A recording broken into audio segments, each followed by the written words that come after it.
And we're waiting, and we're waiting.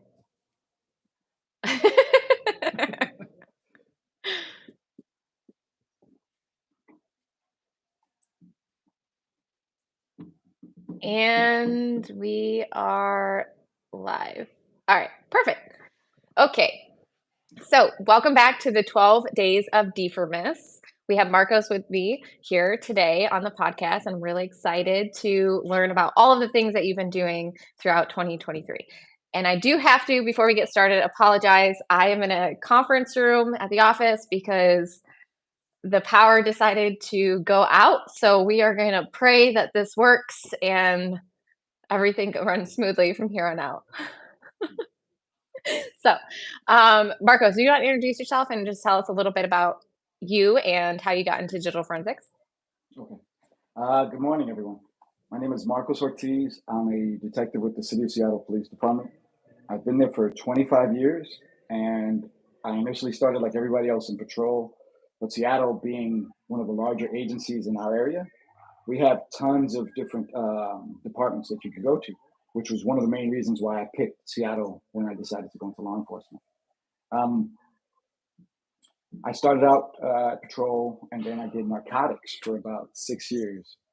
And towards the end of my tenure in narcotics, I started getting into drug trafficking organizations and um, how they were using social media and all these application platforms to obfuscate their movements from law enforcement. So I got into some of their Facebook groups and into Snapchat and all these other things, and I did a lot of OSINT and a lot of undercover stuff on my own while I was in narcotics. So within the department, I started getting a name of being one of the people actually working in social media and having a social media undercover account that people could use to do investigations or do a little surveillance, undercover surveillance on their targets. So one day I was going to the bathroom, and as I was going to the bathroom, one of the guys that worked in ICAC was going to the bathroom, and he stopped me and he asked me one question. And if I would have just said, "Hey, leave me alone," I would have been I would have been safe from this forever and ever. But he goes, "Hey, do you like kids?" And I was like, "Oh, you jerk," you know. So I was like, "Yeah, of course I What like a, kids." what a way to open that up. So yeah, he goes. So he says that he was getting ready to leave ICAC, and he heard that I knew about computers because the army. Uh, I'm a computer specialist in the army, in the reserves. So the army trained me on computers, and then he knew I knew about social media. So he goes, "I know you know about Facebook, IP addresses, blah blah blah. I'm getting ready to leave, and I don't want to leave the unit empty-handed. I want somebody to take my place that kind of can just delve into the work and not have to be trained up as much." And I was like, "Tell me more." And then he told me about the mission statement about ICAC, and then I was like, "Okay, how can you say no? Like, oh, you're going to save kids." And if you say no, now what? I mean, I sound like a world class jerk, right? So, so I said yes.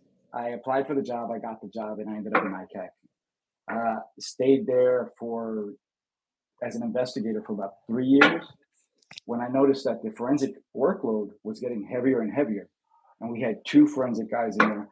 One was one of my mentors, Tim Lucky, who had been there, who worked for Seattle for 42 years. So I knew that at any moment he was gone. So I realized that there was a need for more forensics in there. And since I already had a computer background, uh, I started poking the bear and saying, "Hey, we need more forensics. We need more forensics people. We need more forensics people."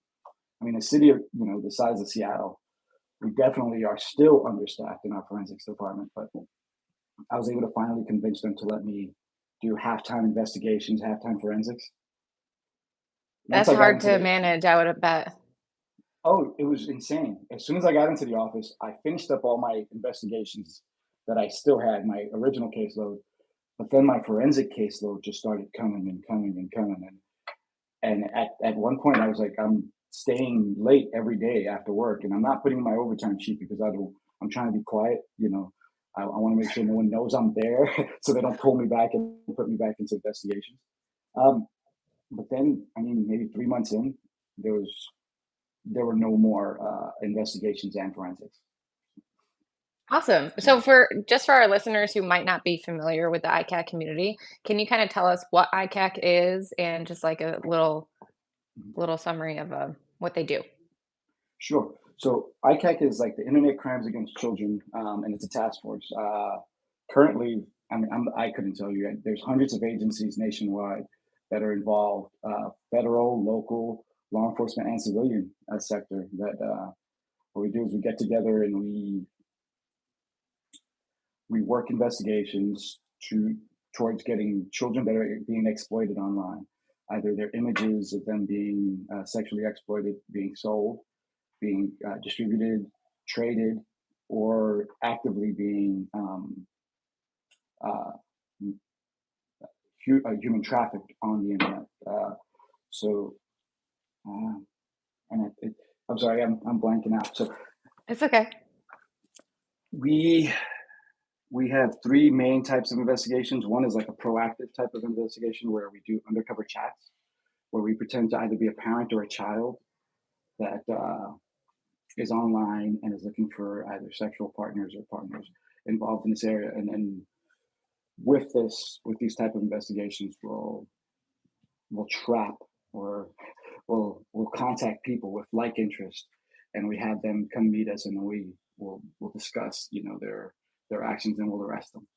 So Yeah. So I think for a lot of people too, it's not just about the content that's being created and distributed, right? So what these individuals will do afterwards is it's a growth process in terms of the fantasy of mhm, being with a child eventually. So it escalates constantly, and I think that that's really important to highlight to the listeners, just because that they understand it's not like, yes, the production and dissemination of the material is horrible, but mhm, then it could escalate up to actually meeting a child or yeah, along those kidnapping a lines, and that's what child, or even worse. yeah. Yes. Yep. Yeah. All right. So as you in your recent work, like throughout 2023, so are there any Mhm. specific challenges or unique aspects to ICAC that you've think are shaping digital forensics?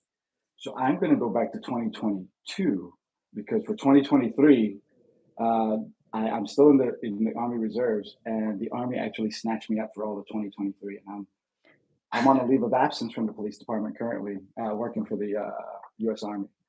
So, but in 2022, before I left, one of the biggest things we were starting to see was the larger and larger storage capacities of all our suspects' devices. Like we started off when I first started off in forensics. If I had 500 gigs of data to go through to sift through, that was a lot. Now I'm getting multiple 4 terabyte drives, or 10 terabyte drives that we're getting from these suspects that just collect and collect and collect, and then they have data on everything. So, and we're going from storing maybe 100 gigs of evidence and a 500 gigabyte image to storing terabytes and terabytes worth of data, and having retention issues, and having storage issues, and uh, time time issues because of the amount of time it takes to acquire these images and to actually process the data. Yeah, and a lot of the when we talk about storage, right? Yeah. So for storage, it used to be really expensive. Now it's pretty cheap for the most part. I mean, you can go on Amazon and just pick something up for 2 terabytes for less than $200. I mean, that's I was cheap in looking at comparison to what it used to be. So I was it looking at makes that, and it makes it yeah, easier. I saw a 1 terabyte SD card for $15 at Walmart.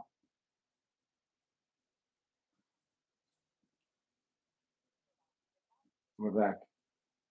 For a second. Wi-Fi finally kicked it. Wow. All right. So you were saying, sorry about that. So you're saying about the 1 terabyte? Yeah. I mean, so in our office we have a server that we're using for storage, and our server has, I think, 75 petabytes, and that was only, I mean, in amount of it was only 150 grand. So if you think about that, about how each year the storage capacity doubles, and then it doubles and it doubles and it doubles. So pretty soon, within maybe 5 years, petabytes are going to be to the point where a consumer it'll be available to consumers and it'll be cost effective for some of these consumers and some of these gamers, VR gamers. A petabyte might be attractive. And now I got to think about what am I going to do when I get on a scene and I got to process a petabyte. It's like, nah, that's probably not And going to how happen. long is it gonna take? Yeah. Yes, yeah, because the amount of danger that you have when you're sitting on the X, waiting for this data to get processed. So you know, and everyone at the scene, at the search warrants, is always looking at the forensic examiners, like, "Are you done yet? Are you done yet? Are you done yet?" And we're Gotta love it. like, "You just gave us the pins." You know, it's like, yeah. So, You mean it doesn't happen in the snap of a finger? oh, CSI, thank you so much. No, no. So, one of the other things is full disk encryption and biometrics. Like even the most simple of devices, you could get a track phone from Walmart and it has biometrics on it. So uh, we got to make sure that our legal teams are keeping up and that our search warrants are written in such a way that we're actually doing, where we're allowed to actually go in there with what we're getting from our suspects or our targets or our clientele. I mean, I'm not sure how we. Yeah, no, Oh, we hit on that with Jessica Hyde mm, during this podcast series. She was talking about keeping up with case law, yeah. right? And then educating further there. And then Aaron Sparling said the same thing, right? We need to educate the individuals that are in Mhm. court so that they know how to write up these search warrants and like how to go after information and what information is available. Yeah, I would imagine that there's a lot of policies and regulations in law enforcement that have evolved as storage has increased too, right? Oh yeah, yeah. In Seattle, we have a surveillance law, which is designed to protect our citizens from being overly surveilled by law enforcement. But the problem is that some of our cell phones, the amount of data they collect and the types of data they collect, uh, you know, even though we're not collecting that type of data or even processing it or interested in some of that data, the fact that it's there and we have it, it kind of it pushes that borders of maybe violating our surveillance ordinance laws. Um, some of these new smart watches or these activity fitness devices, the health data that they track and that they keep maintain, and then if we collect that data, now we're hitting up all the uh, what is it CUO and other kind of laws, not HIPAA per se, but other type of privacy laws that we got to be aware of on top of our legal, our police laws that we got to be aware of.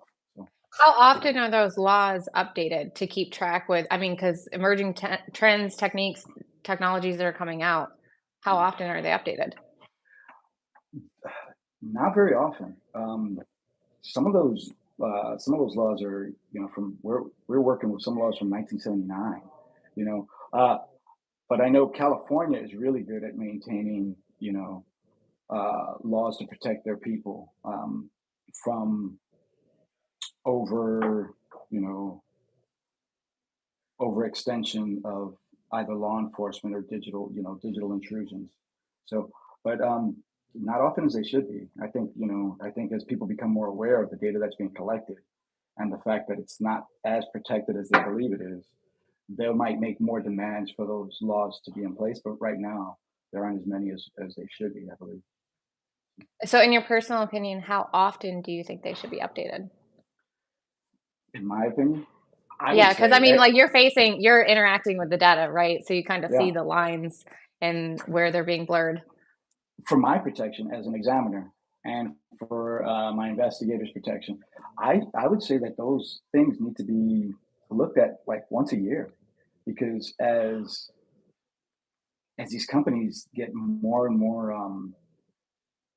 advanced and some of the data they're collecting, like some of the bio data that they're collecting, now that there's RFID devices that you can implant into your skin, I mean, the amount of data that that's collecting, it's just I want to make sure that I'm protected. If I pull some RFID data, like, okay, am I open for lawsuit? Are my investigators open for lawsuit? So I want to make sure that my legal team stays on top of that so that, you know, we're protected while we're trying to do the right thing, while we're trying to, enforce these laws. to protect children. Absolutely. Yeah, Yeah, I think a lot of people don't really track that, right? Or think of it from that perspective. sure. They're only thinking from the citizen's perspective of protecting privacy, but they're not thinking of the investigator and how that can impact them. Yeah. I mean, think about it. You're first off, you're hyper focusing on this bad guy because you know that at the end of this cookie trail could be a child. So if this person actually has the wherewithal to get their hands on a child, it the clock is ticking. Once we become aware of a bad guy and their intentions, the clock is ticking before they actually commit an offense. Because if you think about it, you have the average 40-year-old male who has certain sexual preferences. You believe that in his 40 years of life, he's never acted on his sexual preferences. So some people say, well, it's all probably just fantasy. The reality is that it's all probably not fantasy. More than likely, more than not, our suspects have committed these offenses. They just haven't been caught or they haven't disclosed, and that's just the biggest thing. Um, so we know that once we become aware of a person with this type of interest, the clock is ticking before they can get their hands on a child if we don't get to them before that, right? So that's where our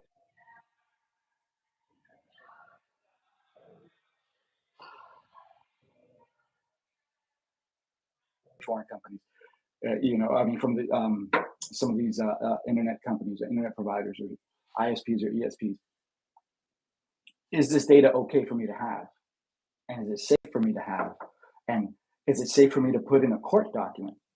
Because even if the investigator should have that data, should they be disclosing this data that may violate someone's privacy rules or laws? So Right.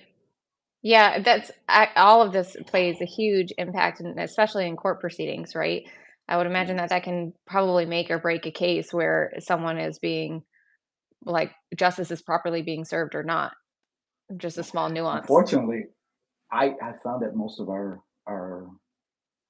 court officers aren't as well versed as they should be. Some of them are more well versed, but they're not all on the same page. And it's because there's so much happening so quickly that it's hard for them to keep up with this. So it's kind of up to us to educate them as well. So Y'all got a lot on your plate. Just have to educate everybody. they sure do. I'm in the army right now. They sure do. No, I feel like as a community, we have that we all have to play that bigger part, Mhm. right? And it Yeah. doesn't just fall on the investigators, but everybody. So, Mhm. well, you're dealing with a ton of sensitive content in ICAC Mhm. investigations and seeing materials, objective material constantly. How do Mhm. you stay in the right mental headspace to like cope with that? So um, we have wellness programs built into our ICAC programs, but sometimes the workload gets so heavy that we start to forget and we don't pay as much attention to our wellness programs as we should. Um, the biggest, and I'm gonna go back to when I was an investigator. The biggest ally we have in this is ourselves. Like, so we were four investigators and we all worked in one little office type thing, and our office and our desk kind of faced each other, which is kind of, we faced away from each other, but we would always turn, and we were, you turn 45 degrees and you're looking at somebody. So you always have somebody right there. Um, the biggest thing was paying attention to my partners and looking at them. And uh, like my partner to my right, I would look at her. And then if I saw her face drop, I'd go over there and I go, hey, can you come with me to go get some coffee? I need to run some errands too. And then we just get up and walk away from it and just leave it for a minute. It's like, take that mental break before it consumes us. Eventually, we grew. We had more investigators, and our office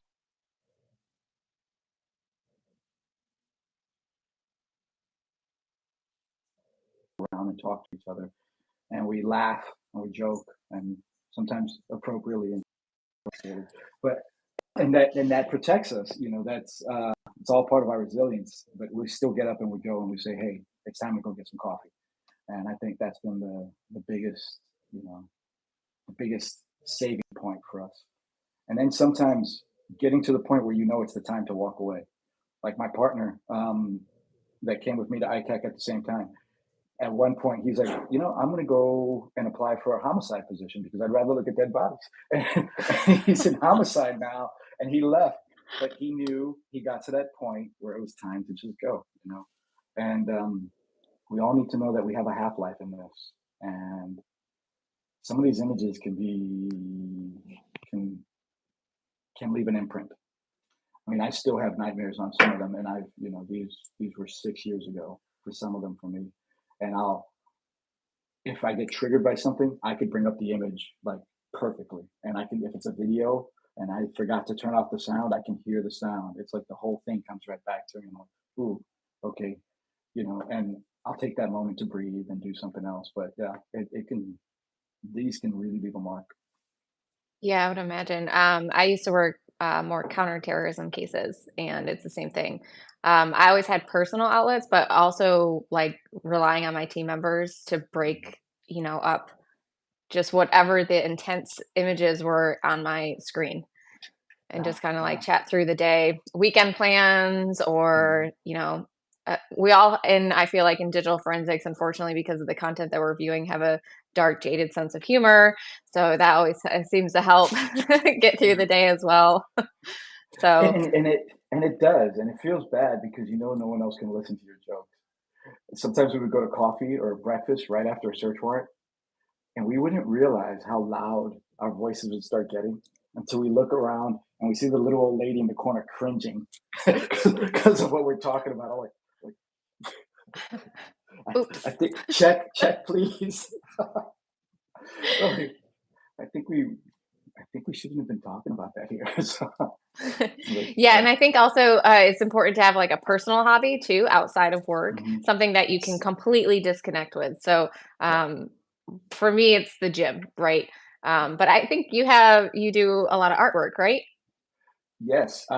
So I, as a kid, I may have had a dark history. I was a graffiti artist, Oh, and then okay. as I got older, I used to box as well. I boxed. I was a graffiti artist. I loved to read, all these other things. But as I got older, my hands aren't as, from boxing and other things, they aren't as fine as they used to be. So I got into abstract art because I realized I don't have to be as precise. So I'll just go and let the ADD run wild and throw some colors down on a canvas or something and just see how they flow. So So is it just you and the paint, or do you have like music? Do you just tune out I completely? have it all. I have the music. I have the TV going in the background. I have the puppy coming and harassing me. Um, Who we can Sometimes I have the hear? kids. Oh yeah, yeah. She sorry, she You're just fine. got home. So yeah, so I'll have it all. But the art has helped me, and that actually helped me when I came back from army mobilization because what happens is you come back and forensics keeps moving. So I was gone for a year, and I got back, and I didn't. I read some papers and I did some studying, but the work got away from me. So it took me a minute to get back into the point where I can be effective at work. I had to, relearn some things. Um, and then I couldn't come back to work because I was hurt. So the army didn't even cut me loose yet. Uh, so there was like a loss of identity for a while, which is, a big deal. So the art actually was my outlet to I had a new identity. Now I'm this abstract painter, so I was able to find myself. So it That's actually helped a awesome. lot. Yeah. So, Yeah, I didn't even think about like the disconnect, like especially if you're in the military, like yeah. if you have to get up and do those duties and responsibilities from your day-to-day operations, right? And like how that hmm impacts like that big gap. So, um, continuous education, we always hit on that, right? But if you Yes. aren't using it, like for me, if I were to just jump right into a case, it's going to take me a little bit. It's been a hot minute since I've done casework, right? So I'd be Yeah. like, okay, all Hmm. right, let's figure this out. What's my workflow going to look like? And you know, that's one of the biggest things is for new investigators coming in or new examiners coming in is if we could give them a stable workflow like these are your ABCs. This is how you want to outline your work. Once you get a case, these are the first best practices that you would like to do because not everybody's mind works well. But I think if we could do that, if we give that to some of our younger guys, that's, I mean, that'll get them, moving a lot faster. Uh, Yeah. so, because we've had investigators come in and they'll sit in the office for like 2 weeks and they go, I don't know what you want from me. I don't know what I'm supposed to do. And we train them, and they're still like, I still don't get it. So I think like a roadmap. You know, I think some of the things that we see, like if you follow some of the blogs like Alex Bignoni or Alexis or Jessica Hyde, if you follow their podcast and you get the roadmaps from their podcast and you get the basics and you pull them out and you give those to our new examiners and new investigators, I think that's the golden ticket for them for their success. Yeah, and you wanna make sure you're setting them up for success, for sure. Because Yeah, especially yeah, going right into a new industry and a new job, mm, you're already nervous. You have no idea what people expect from you on the team or anything like that, so mhm, it right. probably feels like you're sticking out like a sore thumb, so It does, and I think one of the big things is everybody just wants to jump into the tools. Everybody wants to get the cool tools, like, oh, I want to work with Celebrate. I want to get on, I want to get my Axiom, or I want to do my Gray Key, or I want my Atrio. They want to get right to the tool as opposed to learning, the basics. Like, what is it that you're actually going after? What are our artifacts, and what are their relevance, and why is it important for the investigator? Because it's kind of cool for us as examiners to get all these cool artifacts and then figure out what they are and what they do. But if we don't tell the investigator why they're relevant, it just goes in a in a drawer file somewhere and it never sees the light of day, right?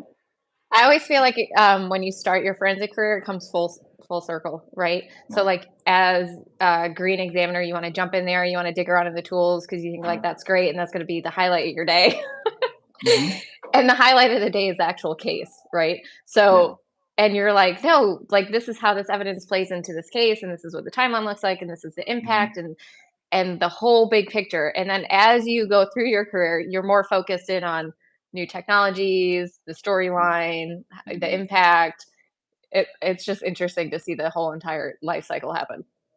It is, and people always ask me like, so what should I learn first?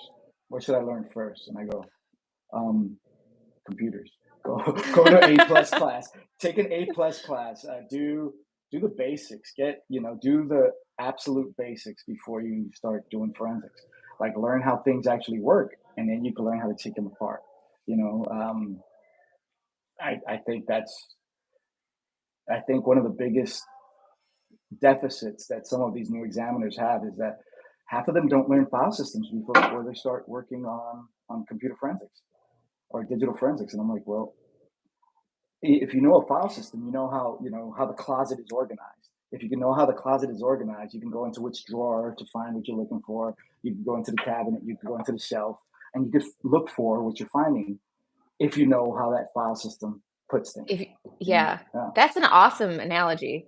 I never even heard of anyone explain. Okay, we won't tell anyone. No, Everyone just kidding. everyone that's listening, I just probably block it stole it out. from somebody. I don't know. I probably stole it from somebody. So, but yeah, no, it's the basics, and I mean, it's always like hey, I'm having problems right now. I'm stagnating in my career. What do I need to do?